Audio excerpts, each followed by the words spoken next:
Eritrean refugees living in Tigray. They're also set to run out of food by Monday. Billene Seyoum is the spokeswoman for the Ethiopian Prime Minister's office. She joins us on Skype from Addis Ababa. Good to have you with us. So we understand the Prime Minister, of course, has declared victory.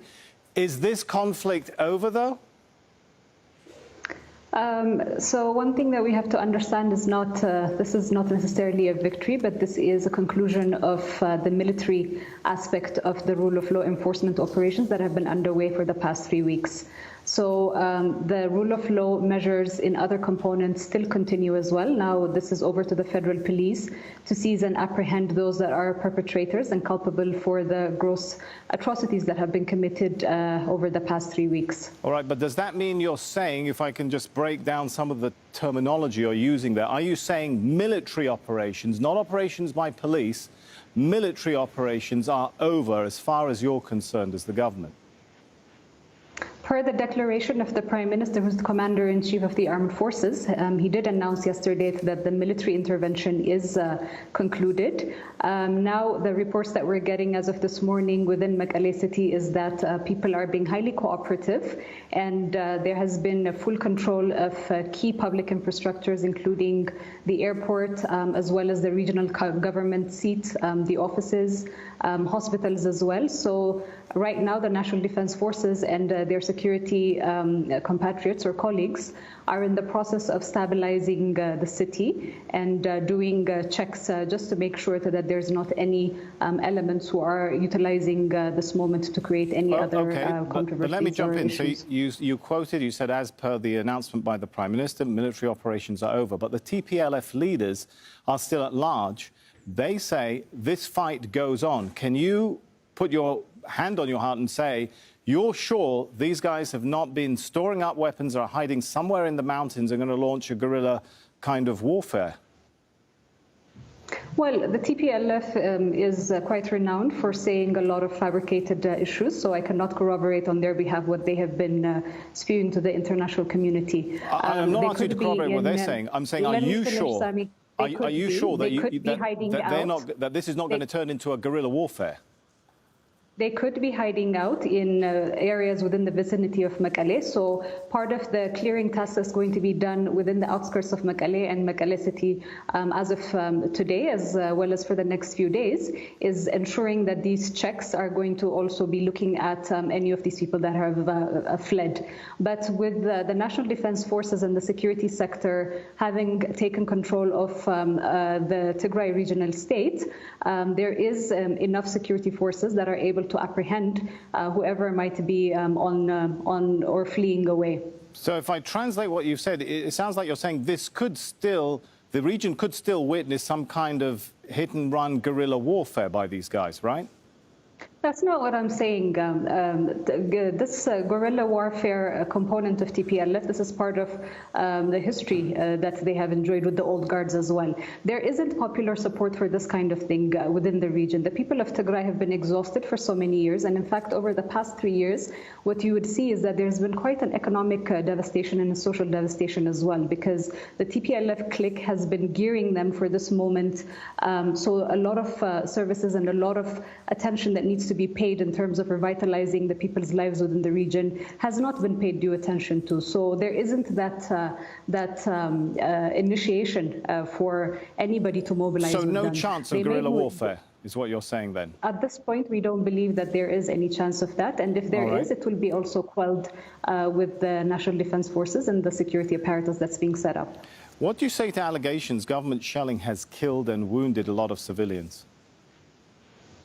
That's not something that's corroborated because, as you can see, the entry into Mekelle has been with the least amount of civilian damage. And in fact, a lot of civilians have been, as I stated earlier, supportive within Mekelle city and as well as all of the other cities as well. One thing that we have tried to make clear before as well is the reason that this operation has taken a little bit more time than it was supposed to is because the National Defense Forces strategically have been avoiding towns and cities to avoid civilian casualties. So they've been weathering rough terrains, and anybody who's familiar with that region does understand that it's quite a heavy terrained area. So they've been cutting across all of that, and also with all of the public infrastructure and other forms of infrastructure So will you allow, that the TPLF has been destroying, that will they've been maneuvering their way out of harm's way for civilians' sake. Right, so if that's the case, it sounds like, from your perspective, the government has nothing to hide. Will you allow journalists into the area? Journalists, Sami, have not been not allowed to go in. One of the things that we have to be clear about is that while this is an area that's under a state of emergency, so there's a security threat. That's why a state of emergency was enacted constitutionally. So a security threat means that the federal government, whoever that they're sending into the region, needs to be protected as well.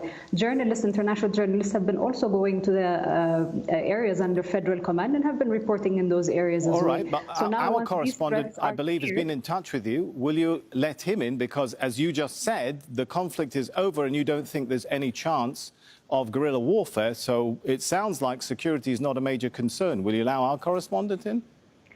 As I mentioned to you, the state of emergency has got its own command chain as well. It's under a command post at Tigray region as well. So entry to that area is going to be something that's administered through the command post. So these requests are coming in. The government has got a clear request mechanism that they're handling through the Ethiopian Broadcast Authority as well as relevant government entities. So through that process, within due time and ensuring the security of people going to that region, there will be no reason not to allow journalists as well as humanitarian assistant actors to enter the area. Again, interpreting what you've said, so basically you don't know. You can't tell us when you'll allow journalists and humanitarian workers. I did not say that. You are misinterpreting what I said. Okay, what I so said is there when, is, madam, will you allow journalists and humanitarian workers in? That's under the state, as an area that's under a state of emergency within a federal within a command structure. When will that state of emergency allow journalists in? As I'm saying, they're in the process of securing the area as well. So once that is through, within the next few days, I can't specify and tell you this because this is something that's going to be entertained and approved by the State of Emergency Command Post. This is an area that is under high security threat. That's why there's a state of emergency. So we need to follow due procedures and not expound this into other issues. Final question. Have Eritrean troops ever been involved in the fighting there?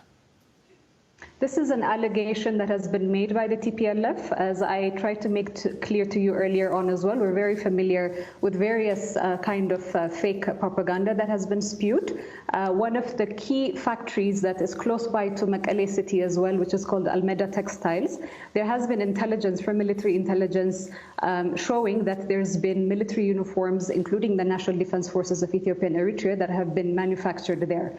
Now, this factory for the past 20-something years has been the sole provider and manufacturer of military apparel within the country. So military intelligence is indicating that they might have already been manufacturing these uniforms to insinuate that there is foreign engagement in this altercation.